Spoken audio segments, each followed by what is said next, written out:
네, 반갑습니다. 우리 사랑하는 우리 뉴스온 가족 성도 여러분들, 추석 명절 잘 보내셨나요? 정말 여러분들 많이들 드시고 또 가족들과 또 즐거운 시간 보내셨는지 모르겠습니다. 우리 옆 사람을 한번 볼까요? 옆 사람 보니까 좀 살이 좀 찐 것 같은지 아니면 좀 얼굴이 좀 부었는지 정말 옆 사람에게 한번 축복하겠습니다. 많이 먹었나 보다. 네, 많이 먹은 것 같습니다, 여러분. 정말. 예, 제가 보기에도 그렇습니다, 여러분. 자, 여러분, 오늘도 변함없이 우리가 이렇게 비대면으로 함께 예배하고 있지만, 여러분, 하나님께서 여러분과 함께하고 계심을 여러분 믿으십니까? 우리의 삶 가운데, 또 여러분들의 또 가정 가운데, 또 여러분들의 셀 가운데, 여러분 이 시기 가운데 여러분들의 믿음이 또 여러분들의 삶이 더욱 주의 반석 위에 굳건히 세워지기를 축복합니다.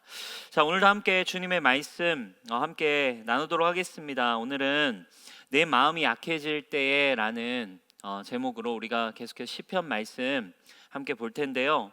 우리가 시편 61편을 읽었습니다. 여러분, 코로나 블루라고 하는 단어를 다 알고 계시죠?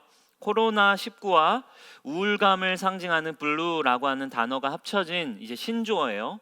그래서 코로나19 확산으로 일상에 큰 변화가 닥치면서 생기게 된 우울감이나 무기력증 이런 것들을 뜻합니다. 그래서 코로나 때문에 찾아온 우울감, 코로나 때문에 찾아오게 된 어떤 힘든 마음, 이런 상태를 코로나 블루라고 하는 단어로 설명합니다. 그래서 코로나 블루라고 하는 단어가 어쩜 우리에게는 이제는 좀 익숙하죠. 지난달 9월 30일 보건복지부 국민건강보험공단으로부터 이제 자료를 어떤 국회의원이 발표했어요. 코로나19로 인한 국민들의 심리 상담 건수가 이 올해만 51만 건이 넘었다고 합니다. 그리고 지난해 자살 예방 상담 전화를 찾은 통화 건수가 지난해에는 한 달 평균 9,217건이었는데 올해 1월부터 8월까지 자살 예방 상담 전화가 월 평균 16,400건이었대요. 그래서 작년보다 자살 상담 전화가 거의 80% 증가했다라고 집계됐습니다. 코로나가 이처럼 우리의 육체뿐만 아니라 우리의 마음에도 질병을 가지고 왔다고 볼 수 있습니다. 코로나로 인해 우울감이나 분노 그리고 부정적인 감정을 느끼는 사람들을 우리가 지금 주변에서 너무 많이 찾아볼 수 있게 됐죠. 우리 옆에 있는 사람들에게도 좀 느낄 수 있죠. 예, 우울감이나 분노의 느낌들이 좀 있어요. 그렇죠? 이로 인해 사회적인 문제도 좀 이제 제기가 많이 되고 있어요. 이제 분노에 의한 사건 사고들, 특별히 여러분 마스크 때문에 일어나는 사고, 이 폭행 얼마나 많습니까? 여러분, 이런 사회적 문제들이 굉장히 많이 생기고 있어요. 그런데 미국의 휴스턴대 심리학과 마이클 볼렌스키 교수 연구팀이 이런 발표를 했어요. 코로나19 대유행이 끝나도 더 큰 문제는 사람들에게 찾아온 정신 건강에 대한 부정적인 영향은 코로나 질병이 해결돼도 이 시즌에 찾아온 정신적인 공격, 정신적인 부정적인 영향이 오히려 더 이제 폭발적으로 증가하게 될 거라는 입장을 내놨어요. 그래서 이 교수가 이런 이야기를 합니다. 코로나가 불러온 정신 건강 문제는 예방 접종을 하더라도 지어지지 않을 것이라면서 얘기했고, 우리가 수세대 동안 겪어 나가게 될 더 큰 문제다라고 말했습니다.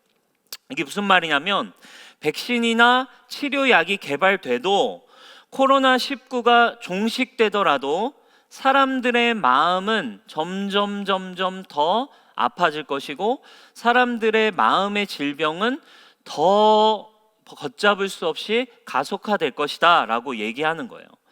여러분, 이처럼 지금의 이 상황이 코로나 블루라고 하는 이 상황을 가져오고, 어쩌면 지금 이 시대, 이 시즌이 질병으로 말미암아 어쩌면 우리의 몸뿐만 아니라 우리의 몸에 대한 걱정뿐만 아니라 사실은 더 큰 우리에게 찾아오는 문제는 우리의 마음과 우리의 신앙과 우리의 내면을 약하게 만들어가고 있는데 문제가 있는 것 같습니다. 여러분, 내 마음이 이처럼 점점 약해져 오는 그때에 오늘 본문이 잘 설명해주고 있어요. 내 마음이 약해질 때에 내 마음이 점점 죽어가는 듯한 그때에, 여러분 이런 때 여러분 어떤 솔루션을 가지고 계신가요? 오늘 시편의 저자는 또 다윗이거든요. 근데 다윗 또한 솔직하게 얘기해요. 내 마음이 약해졌다라고 고백합니다. 내 마음이 주님 약해졌습니다. 제 마음이 지금 약해진 때가 왔습니다. 내 마음이 약해질 때에 다윗이 선택했던 방법, 오늘 이 시편 61편이 우리에게 내 마음이 약해질 때에 어떻게 해야 하는지 주는 솔루션은 무엇일까요? 다윗이 선택한 방법이 있었어요. 바로 그 방법은 바로 무엇이었습니까? 기도였습니다. 다윗의 솔루션은 무엇이었어요? 기도입니다. 시편 61편의 1절과 2절의 말씀 우리 같이 한번 읽어보도록 할까요? 시작. 하나님이여 나의 부르짖음을 들으시며 내 기도에 유의하소서. 내 마음이 약해질 때에 땅끝에서부터 주께 부르짖으오리니 나보다 높은 바위에 나를 인도하소서. 아멘. 이렇게 되어 있습니다. 자, 2절에 보니까 내 마음이 약해질 때에 라고 솔직하게 고백하고 있어요. 마음이 약해질 때에, 나약해질 때에, 마음이 힘들어지고 또 더 어려운 마음이 찾아오게 될 때에 다윗이 선택한 방법 뭐였대요? 바로 기도였습니다. 여러분 이 세상의 삶이란 언제나 좋지만 않습니다. 때로는 힘겨울 때가 있습니다. 우리 신앙생활의 여정 속에서도 언제나 믿음의 타이밍, 믿음의 포인트만 돌파하는 때만 있지 않습니다. 믿음의 돌파하는 때는 반드시 마음이 약해지는 때, 고난의 때, 쉽지 않은 십자가를 지고 가야 하는 때가 지나야만 찾아오게 되는 것 같아요. 신앙생활의 여정 가운데 고난이 우리 앞에 놓이기 마련입니다. 여러분 기도는 왜 중요할까요? 기도는 신앙생활에 사실 진정한 생명력을 부여하는 현장이기 때문입니다. 그 현장에 서면 그 기도의 현장에서 눈물이 터져 나오고 그 현장에 섰을 때 우린 하나님의 절대 주권 앞에 항복하지 않을 수 없고 그 현장에 설 때 나의 무능력함을 마주하게 되고 그 현장에 있을 때 나의 연약함을 인정하며 하나님 앞에 무릎 꿇을 수밖에 없고 또 그 현장에 섰을 때 비로소 우리 하나님의 사랑 앞에, 하나님의 현현 앞에, 현존 앞에 우리는 직면하게 되는 것이죠. 사랑하는 여러분, 지금 당신은 이 영적인 현장인 생명의 현장인 기도의 자리를 가지고 계신가요? 하지만 여러분 우리가요 기도할 때 문제는 기도하는 거 아는데 맞는데 기도할 때 이런 두려움이 있습니다. 주님이 내 기도를 들으실까? 주님 정말 제 기도 듣고 계신가요? 주님 정말 제 기도를 응답하실 주님 준비가 되어 계십니까? 제가 지금 기도하면 되는 거 맞나요? 지금 이런 어려운 때에 제 마음이 이렇게 약해진 때에 기도하는 게 맞나요? 이 기도실에 앉아 있는 게 정말 맞는 일인가요? 라고 느껴지는 순간이 올 때가 있습니다. 너무나 유명한 예화가 하나 있어요. 한 초등학교 3학년이 자전거가 너무 갖고 싶은 거예요. 자전거가 너무 갖고 싶은데 아빠한테 이제 사달라고 말하고 싶지만 사달라고 말을 못하고 끙끙 앓다가 엄마에게 가서 이렇게 얘기합니다. 엄마, 나도 자전거가 갖고 싶은데 아빠가 자전거를 사주실까요? 이랬더니 엄마가 그래? 그럼 하나님께 한번 기도해봐. 하나님이 아빠의 마음을 움직이셔서 너에게 자전거를 아마 사주게 하실 거야. 한번 믿음으로 너 하나님께 한번 기도해봐. 하나님께 기도하면 들어주세요? 그럼 물론이지. 그래서 이 아이는 그날부터 작정 기도를 들어갑니다. 밥 먹을 때 눈을 꼭 감고 기도하고 잠자기 전에 꼭 기도하고 주일에 예배 시간에 나가서 언제나 주님께 기도를 막 두 손 모아 하는 거죠. 하나님, 저는 정말 자전거가 타고 싶습니다. 저의 아빠의 마음을 움직여 주세요. 저에게 꼭 아빠가 자전거를 사고 싶게 해주세요. 간절히 이 아들이 이제 기도를 하는 거죠. 며칠을 기도했어요. 근데 아빠가 전혀 반응하지 않죠. 그래서 하루는 이 아들이 집에 이제 골방에 들어갑니다. 골방에 들어가서 기도를 막 하기 시작하는 거예요. 근데 기도를 시작하는데 너무 큰 소리와 너무 간절한 목소리로 하나님, 자전거가 필요해요. 아빠의 마음을 움직여 주세요. 제발요, 아빠의 마음을 움직여주세요. 너무 놀란 엄마가요, 이 아들의 기도가 뭐 온 집안을 가득 채우고 있는 이 소리가 너무 기특하기도 하고 가엾기도 해서 그 방에 들어가서 아들에게 조심스럽게 물었어요. 아들, 기도를 정말 열심히 하고 있네. 혹시 하나님께 아직 기도 응답이 없니? 네, 기도 응답이 없어요. 근데 하나님은 너가 이렇게 굳이 큰 소리로 기도하지 않아도 다 들으시는 분이야. 이때 아들이 이렇게 대답했다고 하죠. 엄마, 저도 알아요. 근데 제가 생각해보니 이 기도는 하나님도 들어야 하시지만 옆방에 있는 아빠도 들어야 하거든요. 그죠? 네. 아빠 들으라고 부르짖은 거예요. 그죠? 하나님도 들으셔야 되지만 옆방에 있는 아빠가 이 소리를 들어야 될 것 같다. 여러분, 어쩌면 이게 우리의 심정인 것 같아요. 하나님이 정말 들으실까? 그냥 그러다 보니 내가 내 힘으로 내 인간적인 선택의 방법들로 뭔가를 해결하고 싶은 마음이 앞섭니다. 다윗이 1절에 이렇게 고백해요. 하나님이여, 나의 부르짖음을 들으시며 내 기도에 유의하소서. 부르짖어 기도한 거예요, 다윗이. 내 부르짖음을 들으시고 유의해 주세요. 집중해 주세요. 여러분, 다윗도 그러면 지금 부르짖어 기도했다고 하는데 다윗도 뭐 주변에 누구 들으라고 기도했을까요? 주변에 누가 들으라고 꼭 이 기도를 뭐 사울에게 전달해 달라는 마음으로 이 기도가 꼭 뭐 주변 사람들이 들으라는 식으로 부르짖었을까요? 아니에요. 다윗은 부르짖어 기도할 때 그렇지 않았습니다. 다윗이 내 기도를 들으시라고 지금 요청하고 있어요. 주여, 내 기도를 들으소서, 이러는 거예요. 여러분, 다윗의 시들을 보면 그가 기도를 시작할 때, 그러니까 이 다윗 안에는 주님이 들으신다라는 확신보다도 이런 표현이 많아요. 들으소서, 들으소서, 주님 들어주세요 라는 표현이 많아요. 그죠? 주님, 제 기도를 들으시옵소서, 들어주세요. 그러니까 표현에 이런 식으로 하지 않아요. 주님은 내 기도를 들으시는 것을 제가 확신합니다. 주님이 제 기도를 듣고 계십니다. 이런 표현이 아니라 들으세요, 들어주세요, 이런 표현이에요. 왜 그럴까요, 여러분? 기도가 왜 중요하냐면 이 기도의 시간 자체가, 이 기도가 바로 믿음의 시작점이고 믿음의 작업이기 때문에 그렇습니다. 여러분, 다윗에게도 그런 상황이 있지 않았겠어요? 오늘 본문처럼 내 마음이 약해지는 때, 믿음이 연약해지고 마음이 연약해지고, 주님 정말 들으실까? 지금 이 기도가 소용이 있을까? 지금 내가 기도해야 될 때인가? 주님, 진짜 이 문제를 지금 주님 해결하실까 싶은 상황들이 다윗에겐 더 많았지 않겠습니까? 여러분, 우리가 다윗의 삶을 알잖아요. 더 힘들었을 거예요. 그런데 오늘 본문처럼 다윗이 내 마음이 약해질 때에 기도를 시작하면 주님 들으세요, 주님 들어주십시오, 주님께 부르짖기 시작하면, 주님께 아뢰기 시작하면 서서히 조금씩 다윗의 마음 가운데 믿음이 생기기 시작하는 것입니다. 그리고 기도를 시작하고 부르짖고 주님을 찾기 시작할 때에 서서히 주님이 주시는 믿음, 주님이 주시는 확신, 주님으로부터 채워지는 그 마음이 자기의 마음에 들어오는 것이죠. 사랑하는 여러분, 기도가 왜 중요합니까?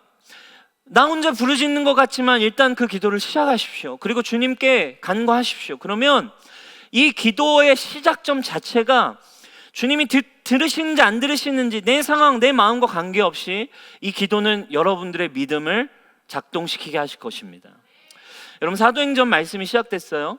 큐티 본문입니다. 1장이 제자들의 모습이 나와요. 1장이 여러분 어떤 상태인지 잘 아시죠?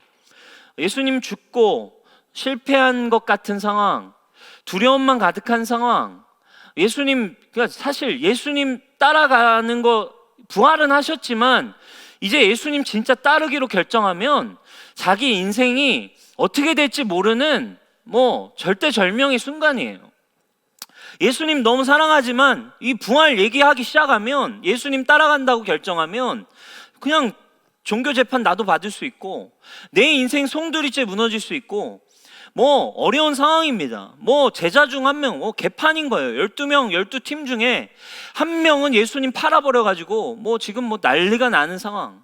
실패와 두려움과 상처와 혼란과 여러 가지 이런 답답한 상황이었어요. 그런데 여러분, 예수님의 솔루션 한 가지였습니다.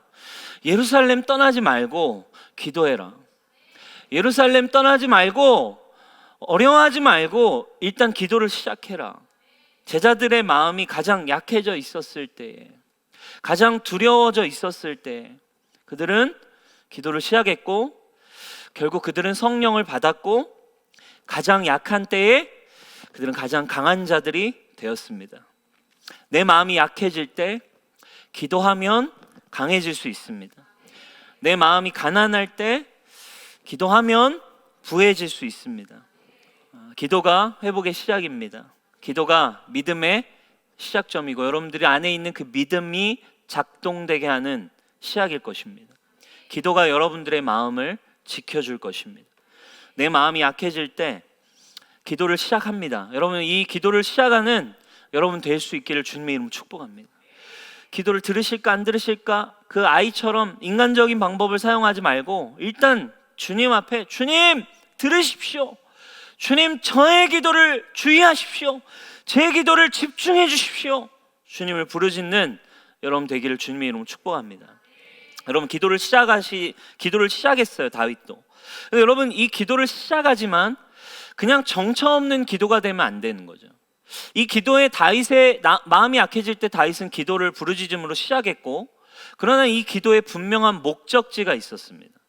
다윗이 마음이 회복되고 마음이 돌파가 일어나고 마음이 다시 평안을 찾는 기도의 목적지, 데스티네이션이 분명했어요. 그 목적지가 어딜까요? 3절을 보니까 주는 나의 피난처시요 원수를 피하는 견고한 망대이심이다, 이렇게 나와요. 주님이 피난처가 됐고 주님이 내가 원수를 피할 수 있는 망대가 됐대요. 근데 여러분, 이 목적지를 정확하게 얘기하진 않습니다. 피난처이시고 망대이신 그 하나님에 대한 자신의 목적지를 4절에 분명하게 표현해주고 있어요. 그 목적지가 어딘가요? 바로 주의 날개 아래라고 표현합니다. 데스티네이션이 분명합니다. 목적지가 어디래요? 바로 주의 날개 아래였어요. 4절을 같이 한번 읽어보겠습니다. 시작. 내가 영원히 주의 장막에 머물며 내가 주의 날개 아래로 피라리이다. 아멘. 기도를 시작해서 주님의 피난처이신 망루이신 그분에게 간 결과적인 목적지가 어디였냐? 다다르는 곳은 피난처이신 하나님도 경험하고 내 원수로부터 피하는 것도 경험하는 그 최종의 목적지는 바로 주의 날개 아래래요. 여러분, 이 표현은 시편에 굉장히 많이 나오고 구약을 관통하고 있는 굉장히 중요한 표현이에요. 주의 날개 아래라는 게 어떤, 그냥 많은 사람들이 이걸 그냥 시적인 표현, 뭔가 주님이 나를 안아주시는 뭐 이런 느낌으로 생각하는데 그런 표현이 아닙니다. 이 표현은 굉장히 중요한 복음의 메시지가 담겨 있는 표현이죠. 성경 속에 굉장히 나와 있는 중요한 포인트인데 우리 뉴스홍처치에 종종 다루는 주제예요. 여러분, 다윗이 마음이 약해졌을 때 기도를 시작합니다. 그리고 결국 목적지가 주의 날개였대요. 주의 날개는 어디를 상징할까요? 주의 날개 아래라는 단어가 어떤 의미를 담고 있나요? 성경적으로. 이걸 여러분들이 분명히 아셔야만 오늘 여러분들이 기도의 솔루션, 그리고 기도의 데스티네이션을 분명히 알고 여러분들의 마음을 온전히 주님으로부터 회복받을 수 있어요. 주의 날개 아래라는 표현은 여러분, 우리가 뭘 알아야만 하냐면 바로 법궤를 알아야만 합니다. 언약궤입니다. 사진 한번 띄워주세요. 여러분, 언약궤죠. 구약의 하나님의 임재를 상징하는 바로 언약궤입니다. 이렇게 네 사람이, 제사장이 메고 다니는 이 하나님의 언약궤, 그리고 이제 성막 안에, 그리고 성전 안에, 지성소 안에 이렇게 보존되는 지성소에 있는 바로 언약궤입니다. 여러분, 언약궤는 하나님의 임재를 나타냅니다. 그리고 언약궤라는 것은 하나님이 인간을 어떻게 만나시는가에 대한 계시와 상징들로 가득하죠. 여러분, 이 사진을 보면, 사진 다시 한번 띄워주세요. 거기에 이제 천사가 있어요. 그룹이라고 표현합니다. 천사 두 그룹, 그리고 그 두 그룹에 감싼 날개가 있는 거예요. 그리고 그 날개 아래 이제 언약궤 상판 위와 그 날개 아래에 공간이 있는 거예요. 지금 다윗이 이야기하는 건 어디냐면 저 두 천사, 두 그룹이 감싸고 있는 날개 그룹 아래라는 거예요. 그죠? 여러분, 지금 다윗이 표현하는 장소가 그 날개 아래예요. 저 작은 공간. 근데 여러분, 그거에 대한 이제 그 언약궤에 대한 설명이 출애굽기에 나와 있어요. 제가 가져왔습니다. 한번 읽어볼까요? 출애굽기 25장 18절부터 있는데요. 18절부터 21절까지 먼저 우리 한번 같이 읽어보겠습니다. 21절까지입니다. 시작. 금을 두들겨서 그룹 두 개를 만들고 그것들을 속죄판의 양쪽 끝에 각각 자리 잡게 하여라. 그룹 하나는 이쪽 끝에 또 다른 하나는 그 맞은 쪽 끝에 자리 잡게 하되 속죄판과 그 양 끝에 있는 그룹이 한 덩이가 되도록 하여라. 그룹들은 날개를 위로 펴서 그 날개로 속죄판을 덮게 하고 그룹의 얼굴들은 속죄판 속으로 서로 마주보게 하여라. 너는 그 속죄판을 궤 위에 얹고 궤 안에는 내가 너에게 줄 증거판을 넣어두어라. 네, 지금 여기까지가 이제 그 그룹 날개라는 거예요. 그 날개, 그 판, 속죄판 위 그리고 날개 사이가 있대요. 이 공간이 굉장히 중요한 거예요. 그죠? 이 판과 판때기와 그리고 날개 요 사이, 그룹 날개 아래. 날개 아래. 그죠? 이 날개 아래에서 어떤 일이 일어나는데 22절입니다. 22절 날개 아래에서 이런 일이 일어난대요. 내가 거기에서 너를 만나겠다. 내가 속죄판 위, 곧 증거궤 위에 있는 두 그룹 사이에서 날개 아래에서 이스라엘 자손에게 명할 모든 말을 너에게 일러주겠다. 할렐루야. 어디서 우리를 만나신대요? 하나님과 죄인인 우리가 만날 수 있는 곳이 있는데 바로 그 그룹 날개 아래 속죄판 위 그곳에 내가 임재하고 그곳에서 너가 나를 만나고 싶냐? 어디서 만날 수 있대? 거기서 만날 수 있대요. 시편 99편은 또 이런 표현을 해요. 1절에 여호와께서 다스리시니 만민이 떨 것이요 여호와께서 그룹 사이에 좌정하시니 땅이 흔들릴 것이다. 여러분, 하나님이 임재하시는 곳이 구약에서는 어디였어요? 바로 이 언약궤였고 그리고 어디입니까? 바로 이 그룹 날개 아래 이곳에 주님은 좌정하시고 임재하셨대요. 주님이 우리를 만나시는 곳, 죄인인 우리와 하나님이 만날 수 있는 곳, 이곳을 바로 그래서 이 명칭, 이 부분의 명칭을 그래서 뭐라고 표현했냐? 속죄소라고도 표현하고 그리고 mercy seat, 시은좌라고 표현하는 거예요. 우리 사진 한번 볼까요? 자, 이 부분 윗부분 그 부분 날개 아래 그곳이 바로 mercy seat이라고 불리는 거죠. 은혜가 내려오는 자리 이런 표현이에요. 그렇죠? 왜 은혜가 내려오는 자리입니까, 여러분? 자, 이 돌판 아래 화면을 조금 뒤로 조금 당겨 주시겠어요? 자, 이 언약궤를 보면 이 언약궤가 이곳에 있고 이 언약궤 안에는 뭐가 들어 있습니까? 이제 십계명 돌판과 그리고 만나를 담은 항아리와 그리고 아론의 쌍난 지팡이가 있어요. 뭐 이거 다 설명할 수 없지만 쉽게 이 세 가지는 뭘 상징합니까? 인간의 패역함과 인간의 연약함과 인간의 죄악을 상징하는 물건들이에요. 인간의 죄악을 상징하는 물건들이 이곳에 담겨 있고 그 위에 여러분 인간의 죄악 위에 하나님 임재하실 수 있어요? 없어요? 없습니다. 그러나 이것이 왜 멀시시냐? 대속죄일이라는 날이 있어요. 그 날이 되면 대제사장, 인류를 대표하는 하나님이 세운 대제사장이 짐승의 피를 가지고 대속물의 피를 가지고 우리를 대신해서 죽은 한 짐승의 피를 가지고 들어가서 이 멀시싯 하나님의 언약궤 위에 그곳에 그 피를 뿌립니다. 그럼 그 피가 우리의 인간의 죄 위에 덮어질 때 뭐가 임재하시는 거예요? 하나님의 은혜가 내려와서 인간의 모든 죄를 사하고 하나님과 죄인인 우리가 하나님을 만날 수 있고 우리의 모든 죄가 사하여지고 하나님의 은혜와 하나님의 평강과 하나님의 모든 것이 우리에게 부어지는 곳입니다. 여러분, 그래 주의 날개라는 건 다윗이 이야기하는 주의 날개로 간다는 건 우리가 전적인 은혜와 전적인 평안과 전적인 보호와 전적인 용서와 전적인 하나님의 은혜만을 누리는 나의 연약함도 없고 나의 생각도 없고 나의 의지도 없고 오직 하나님의 은혜만이 나를 지배하는 하나님의 임재가 있는 그곳임을 여러분 믿으시기를 축복합니다. 시편 57편 1절에 이렇게 나와 있습니다. 다윗의 믹담시, 인도자를 따라 알다스 헷에 맞춘 노래. 근데 이렇게 나와요. 다윗이 사울을 피하여 굴에 있던 때. 오늘 시와는 좀 다르지만 어쨌든 아마도 다윗의 마음이 오늘도 이번에도 너무 약해져 있었을 때예요. 다윗이 이때에도 사울이 지금 자기를 죽이려 하잖아요. 마음이 얼마나 약해지고 공고해지고 포기하고 싶고 힘들었겠습니까? 다윗이 이렇게 기도합니다. 하나님이여, 내게 은혜를 베푸소서. 내게 은혜를 베푸소서. 은혜를 베푸소서. 은혜를 베푸소서. 내 영혼이 주께로 피하되 그 은혜가 있는 곳이 어디래요? 주의 날개 그늘 아래에서 이 재앙들이 지나가기까지 피하리이다. 사랑하는 여러분, 여러분들의 문제, 지금 여러분들의 마음의 문제, 지금 여러분들의 상황, 여러분 어떻게 피하고 계십니까?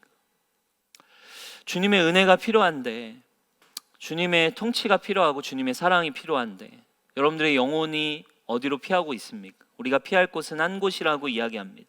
바로 주의 날개 그늘 아래. 다윗이 가장 힘들 때마다, 다윗이 마음이 약해질 때마다 그는 기도했고 기도를 통해 주의 날개 아래 들어갔습니다. 사랑하는 여러분, 여러분들이 마음이 약해질 때에 방법 한 가지, 기도를 시작하시기를 축원합니다. 그리고 기도를 통해 어디로 가야 한다고요? 그냥 대략 없는 어떤 그냥 마음이 평강, 어떤 추상적인 주님의 안정이 아니에요. 분명하게 주님의 임재가 있는, 용서함이 있는, 은혜가 있는 시은자, 주의 날개 아래로 들어가야 됩니다. 오늘 우리가 배워야 될 결론이 바로 주의 날개 아래, 우리의 적용점을 여러분 표현해주는 제가 사진을 하나 찾아왔어요. 너무 은혜가 되는 사진이에요. 우리 사진 한번 띄워주세요. 바로 이 사진입니다. 그죠? 여러분, 우리가 바라봐야 할 한 가지, 주의 날개 아래 우리가 들어간다라는 사진이 바로 이 사진인 것 같아요. 여러분, 주님의 시은좌는 어디입니까? 우리를 용서하시고 우리의 참된 자유와 참된 평강을 얻을 수 있는 한 곳이 있습니다. 바로 예수 그리스도의 십자가의 자리입니다. 예수님의 십자가로 말미암아 그것이 우리에게 시은좌가 되었습니다. 여러분, 우리가 기도를 시작하십시오. 주님의 은혜를 사모하며 들어가십시오. 그리고 여러분들이 가야 할 곳은 바로 예수 그리스도의 십자가입니다. 그분이 나를 위해 흘리신 피가 여러분들을 보호하고 있고, 그분이 흘리신 피가, 그분이 치르신 값이 여러분들을 이미 보호하고 있음을 경험하십시오. 여러분들의 문제와 여러분들의 상황과 여러분들의 지금 마음과 관계없이 예수님은 여러분들을 사랑하셨습니다. 여러분들의 상태와 환경과 여러분들의 낙담과 관계없이 예수님의 사랑은 여전히 일하고 계십니다. 여러분, 기도를 통하여 주의 날개 그늘 아래 들어가 그것이 여러분들의 진리가 되기를 주님의 이름으로 축복합니다. 결론입니다. 우리의 마음이 약해질 때 기도를 시작하십시오. 그리고 주님의 날개 그늘 아래, 예수님의 십자가 아래 주님이 계신 곳으로 가십시오. 그리고 그곳에서 세상이 줄 수 없는 평안과 여러분 마음에 참된 힘을 입고 일어나시기를 주님의 이름으로 축복합니다. 우리 옆 사람에게 한번 축복하겠습니다. 주의 날개 그늘 아래로 피하십시오. 여러분, 오늘 찬양은 우리가 헌금 기도도 하고 축도가 끝난 뒤에 우리가 좀 찬양을 같이 영상을 보면서 여러분 부르셨으면 좋겠어요. 오늘 이 메시지를 담고 있는 그 찬양입니다. 여러분들이 이 찬양을 꼭 같이 셀별로 보시면서 우리 같이 찬양하시고, 그리고 찬양 후에는 또 음악이 나올 텐데요.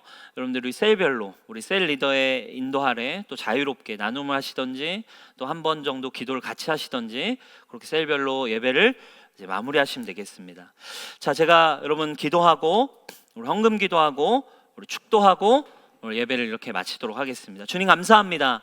오늘 우리가 내 마음이 약해질 때에 오늘 다윗의 삶, 다윗의 또 고백을 통하여 주님, 우리가 이 어려운 시즌, 이 코로나의 시즌, 이 우울한 시즌, 우리의 마음이 어려운 때를 어떻게 지나야 하는지 주님 보게 하여 주시니 감사합니다.